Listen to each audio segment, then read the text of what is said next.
Hello and welcome to Look Who's Talking, Full Fat Video's weekly Doctor Who discussion show. I'm Matt and I'm joined by the man who is usually behind the camera, Chris. Hello guys. We're going to be talking about the first episode, The Woman Who Fell to Earth, and generally give you our thoughts. So, Chris, did you like it?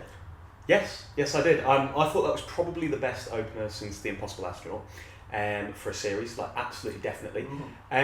Where it ranks in terms of first Doctor stories, definitely in the top half, up to the level of something not quite 11th Hour, but definitely above, I would say, Deep Breath, and definitely above the Christmas Invasion. I'd say better than Christmas Invasion, not as good as 11th Hour.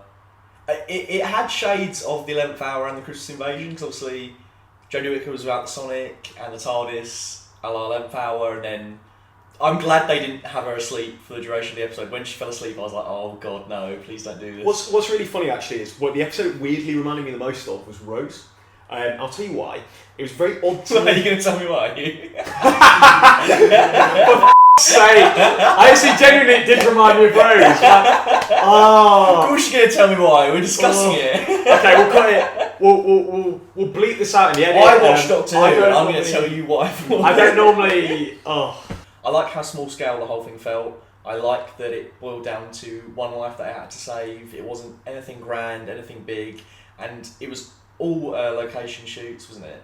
There was no like flaky sets or anything like that. Yeah, it was really weird because like the last time they did a new Doctor opener, there was a dinosaur running around Victorian London, and like there was like loads of like weird CGI. Like I remember when I watched Deep Breath, one thing that really stuck out to me that I thought was really lame. I love the bit where Capaldi's like, oh, someone lied about their basic programming, and he sees terrible CGI impalement, whereas this like everything felt super real. It genuinely, it really reminded me of Rose, because not since Eccleston's first episode I felt that Doctor Who was so like, oh, this could just happen. Like everyone in that episode, like, one bit that really stuck out to me was the kebab bit. Felt very real, like, this guy's. He does just think it's a Halloween costume, which to me was very much like Mickey in the bin. Like it's all very like using things that you see in your everyday and making them scary, and not in a way that Moffat used to do in a sort of, these are fairy tales that you hear about, or this is a thing. This is more like, this is me walking home from a night out and there's an alien. Yeah. I think out of the companions, Ryan was perhaps the weakest, but I don't think that's necessarily because he's bad. I just don't think we got enough of him. I feel like first scene with Yasmin, you immediately get what she's about. You're immediately on board. Same with Graham. It's really odd you say that because Ryan actually got no screen time, and I felt the same thing. Like Bradley Walsh did exactly what I wanted him to do, which was hilarious. Which was provide, he just literally stood around like looking around, going like, which is like literally why they hired him, and which is really odd because I had this really bad thought in the back of my mind is he just going to go, you guys, for the whole episode, but he was used sparingly. And one of the best bits is when he went to the bus stop and was just like asking those guys about, my wife, he's like, oh, no, but seriously. I liked it when the doctor said she was an alien, and just blank reaction, just pauses and he's like, we're getting out of here. Like, also, I thought he constantly made smart decisions, like when they first saw that kind of tentacle ball monster thing, he was immediately like, let's run to the other side of the train. They didn't investigate, they didn't put themselves in danger, they didn't Prometheus it and stick their face into the rock snake or anything like that. They were constantly doing things where I was like, that's the right decision, that's what you should do. It was nice. Yeah, it felt very, it just sounds cliche, but it did feel like really, really realistic, like across the board. And I was surprised in a way because I was thinking that they might do something a bit more fantastical with it, just because the trailers are all like alien planets and weird surrealism, and actually it was quite a low-key episode. And it wasn't bombastic, like when you contrast it, which the 11th Hour is still the best opener. I don't think this challenged the 11th Hour for that title, but the 11th Hour, the world's going to end, boom boom boom, people running around, we've got time to save. As you say, this was extremely like super low stakes in a way that I really like. I mean, I really like the Moffat era, but I've been getting a bit fed up of the whole universe is going to explode, la la la la la. It's them knocking about on a crane, running across, things spinning round. There's not really anything mega, like, without the Doctor, if the Doctor wasn't an alien, but was just a really smart human, other than the Sonic at the end, the same thing would have happened, which I quite like. And I think, even though I do think the 11th Hour is better, you look to the production design of that episode and it's like the atraxia, this weird eyeball crystal like structure, and Prisoner Zero doesn't make any sense. Like she's always hanging from the top of the ceiling. Like where's her body? Whereas this was awesome. Tim Shaw, I think it was in the end. Was it Yeah. Tim Shaw? The design of that was great. It looked like something out of Dead Space crossed with like the Predator. It's also the best Predator content we've gotten all year. Which is not really a good thing.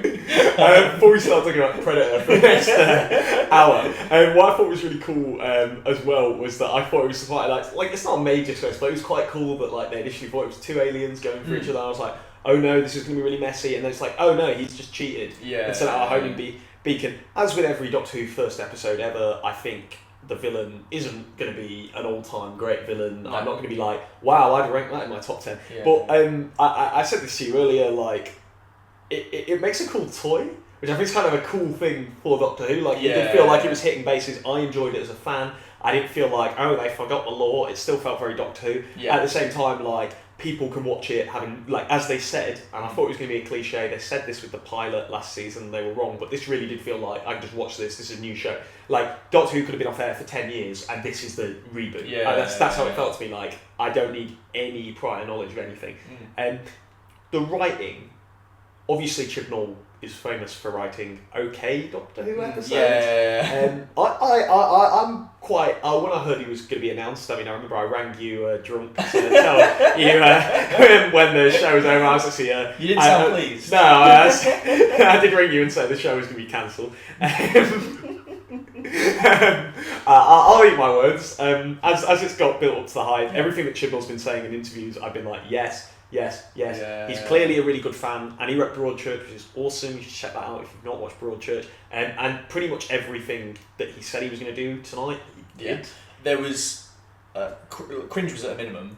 Yeah, there wasn't any points I don't think where I thought that didn't quite work. I think maybe the bike stuff at the start was a bit twee, but then when it came back later on and Ryan was consistently trying and falling over, that was a really nice moment. It's what the Power of Three would be if it didn't have a lame 5-minute retcon. Like, the Power of Three is one of the best episodes in season 7, and then it has a crappy ending, and that brings it down. Speaking of that, I think the pacing was some of the best Doctor Who pacing we've gotten in a long time. Even when the threat wrapped up and we still had all that room to breathe at the end, and we went through spoilers, the funeral. We're going to spoil this. Do you need a spoiler warning? Who's watching this and hasn't seen it spoil? Like, and if they're watching it to this point, like, you're just a sadist, man. Like, you know, oh no, oh, more spoilers. If you haven't seen the episode and you're watching this first, I'm just going to say, do go see it. We liked it a lot. And then obviously come back afterwards, watch it from the start, because, you know, obviously we'll get more watch time. Don't come back to the same spot. And if you have seen it, obviously know that the episode ends with the Autons and the Daleks coming together and trapping the Doctor in the Pandorica. Yeah, and that's for anyone who's... I really liked the return of Rigsy as well. That was a complete shock. Yeah, Rigsy free, the re-Rigsying. Fan-made episode that I have a script for somewhere. We'll cut that out because I don't want to talk about it anymore. Anyway, big pivoting point, obviously, you mentioned, was the death of Grace. I was about to say Sharon D. Clark's character, but Grace. I did like it. I thought it was a neat twist. Yeah. Because I was saying throughout the episode to you, what reason is she going to have not to travel with them? Why would Graham leave her? He loves her, etc. Yeah. So that's nice narratively. One thing I thought was quite weird, though, that I'm not really understanding. It felt very like snap. And I thought that was both good and bad. Like, it felt like it came out of nowhere. Yeah. I didn't really realise the coil monster was still on the crane. I'd sort of forgotten about it. Yeah, the sense of space was lost a bit at the end. Like, at one point when the Doctor was trying to get... I completely forget the guy's name. He looked a bit like Jay. Graham from Coronation Street, for anyone who's seen our video on Coronation Street. The guy that was the target, when he was going to jump and they were trying to light up the cranes, for a while I was sort of like, how far away is Tim Shaw?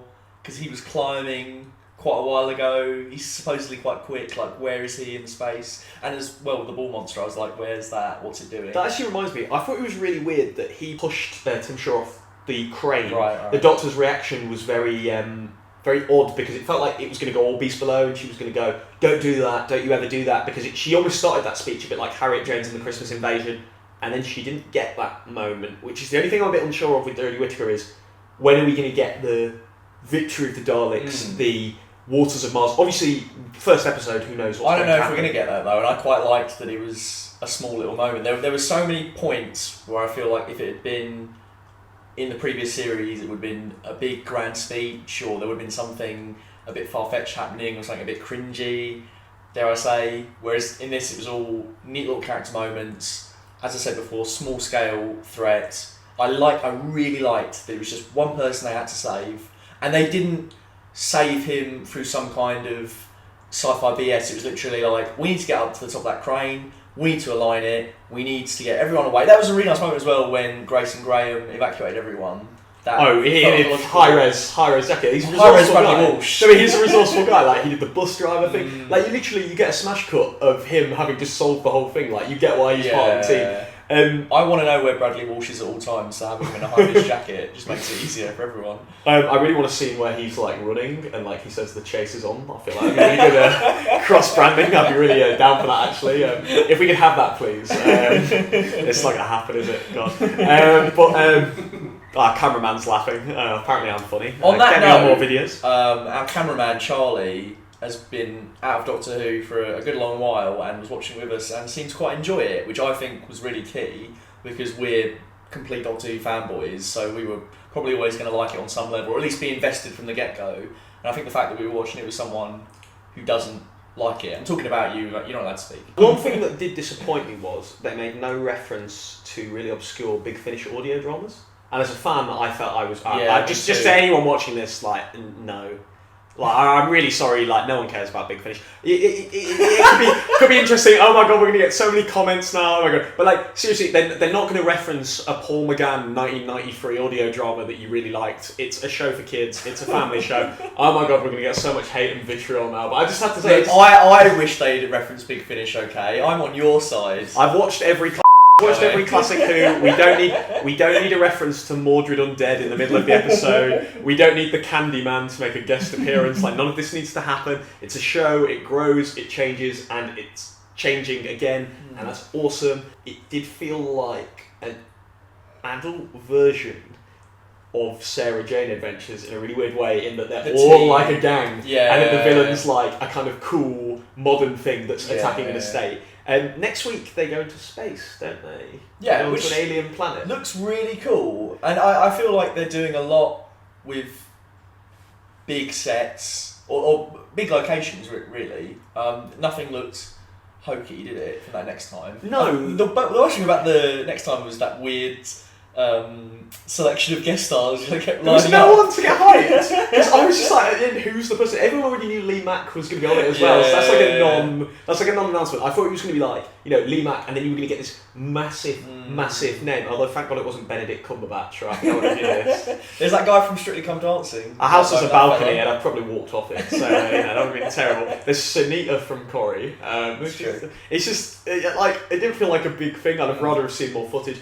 Although, on that point, I like that we went in completely blind. There's nothing out there about this. I like that. I even know episode titles. I know writers, but I don't know who they are. There's obviously things that some people know. I'm not going to do spoilers for things that people know, but it's all very minimal. And I just think it's going to be, off of that, a good series. There will obviously be bad episodes. There will be good episodes, but that tonally is what I wanted it to be. I think that was the biggest question I had. Well, I had a twin dilemma because... I don't get it.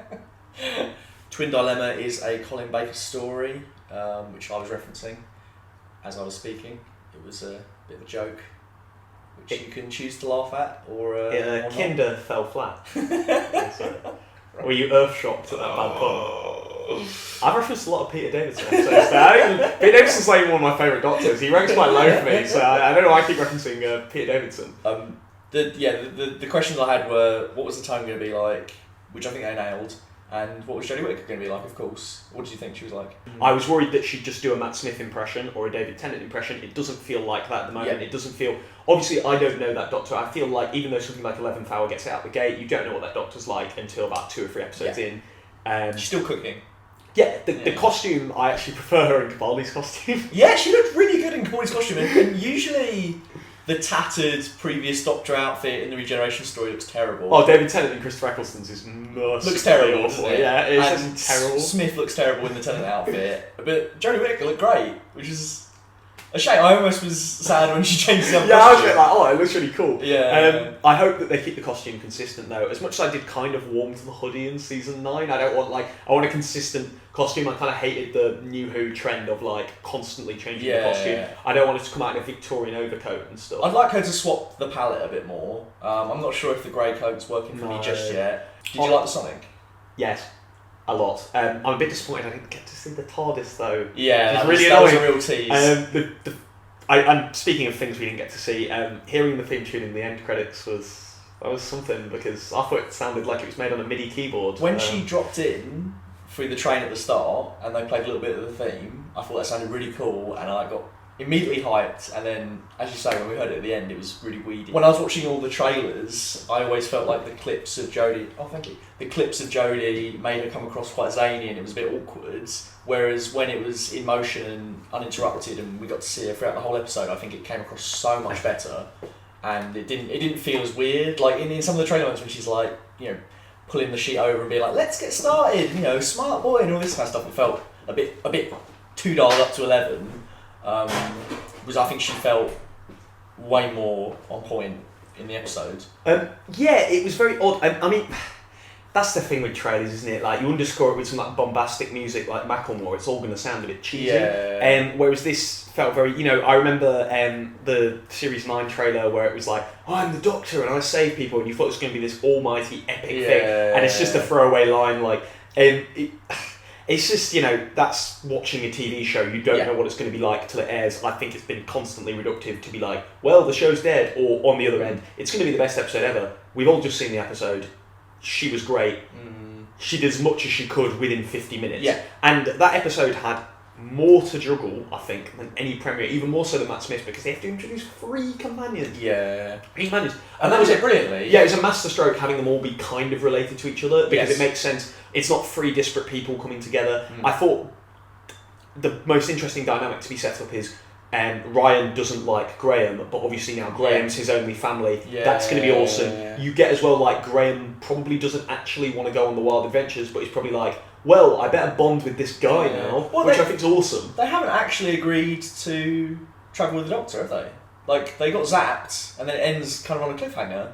So they haven't actually made that leap. Because that was the thing I said to you when we were watching, didn't I? When Grace was climbing up the tower, I was like, they're not going to kill her, because then it's going to be weird for her to die, and then 5 minutes later for the Doctor to be like, let's go travelling. So I like that it was out of their control. They've just been zapped somewhere, and they don't know what they're going to do. Which was another cool thing, because you never really saw the immediates of the death. It was just, right, let's skip in. It's not important. It's not about this character dying. It's about what the character died, just for the characters that we're supposed to care about. Apparently she's in it a bit more. I was going Flashbacks? to say, I was going to say, how could they do that? But then I realised they have a time machine. Well, not yet, they don't. But I think I'm expecting weirdly a Father's Day like vibe, or they'll probably do something. I've just got this feeling in the back of my mind watching that they'll go back to when she was alive for a kind of like, hey, Graham, because apparently I remember Chibnall saying that like each episode a different character on the team is spotlighted out of the companions, and they're the centre.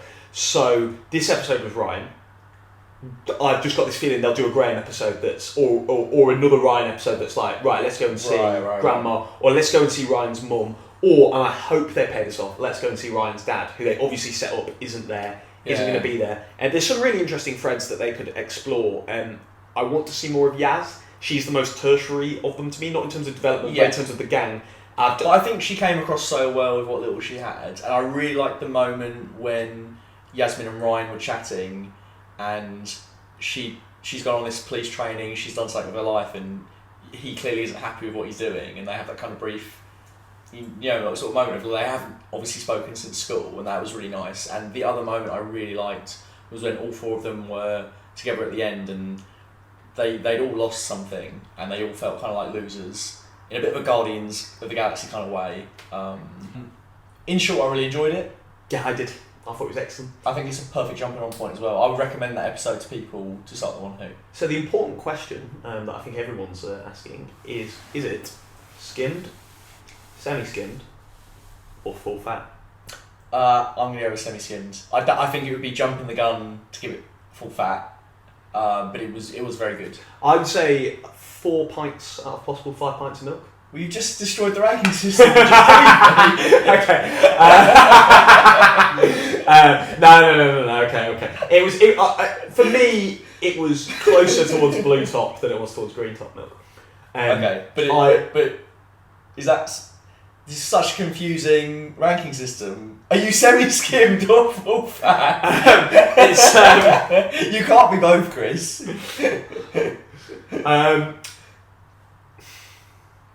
I'm going to go out and say full fat. Really? I think A+ to pretty much everyone involved in it, for making me actually excited about Doctor Who and not watching it and being like, and then getting a few classics in a season. Right.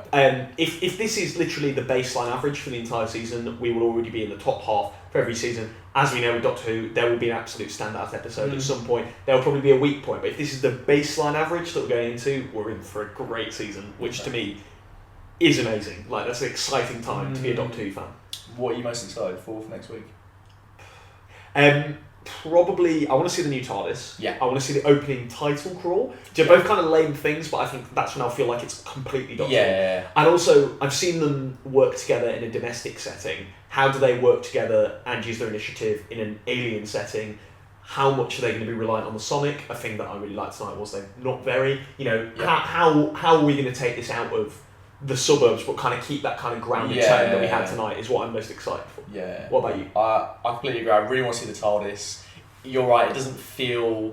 Until all those pieces that we're used to are in place and almost out of the way, I don't feel like we can kind of rest. I want to see the TARDIS. We've seen the Sonic, which I really like, by the way. I really like the design. Nice Count Dooku hilt, which is quite trendy, I think. Down with the kids. Yes. Cool. Very cool. All those kids that love Count Dooku. I love Count Dooku. Yeah, but you're not a kid, are you? Yeah, but when I was a kid, I loved Count Dooku. Yeah, but kids love like Lil Pump now. You know what I mean? Like, I'm expecting Whittaker to come out in an oversized suit and the gang to be following her and her to be going whoop to the camera. That's what I want. That's what the kids want to see. That's what. But in seriousness, I'm excited for that. I'm excited for the rumoured Colin Baker team up. Me too. Can't say that seriously. Of course, I am worried that we've lost a role model for boys. No, I'm not really. No, I'm not really. That's fucking stupid. That's the great thing about it. Like, it's still cool, and also, like, in a way, we may have lost a role model for boys, which we haven't. But even if we have, they've got a new role model in Graham. Yeah. Exactly. Well, actually, Graham was full fat milk. No, he's actually. Hopefully, when I'm his age. That's what I look like. That's who I am. That's what I want out of life. Really, he inspired me to grow old. That's what he did.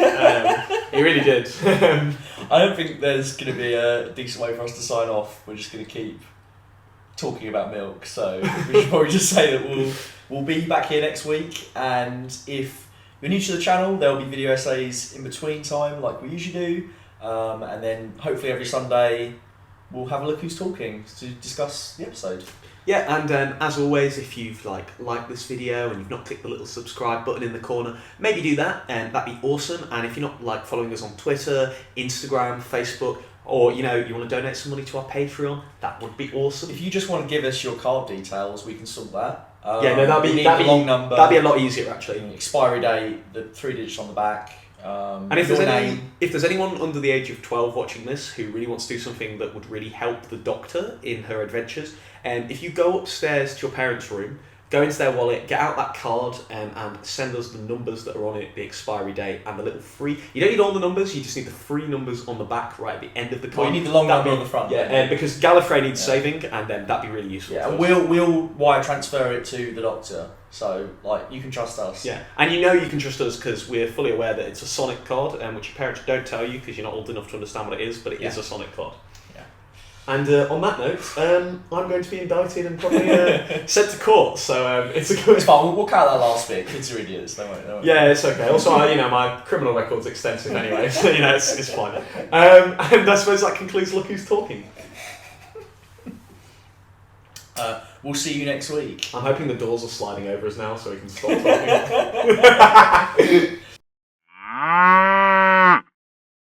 Thank you for watching this week's episode of Full Fat Videos. Whether it be video essays, movie pitches, retrospectives, or our weekly Doctor Who discussion show, you can find it all here at our channel. So don't forget to subscribe and follow us on MySpace. I mean Twitter.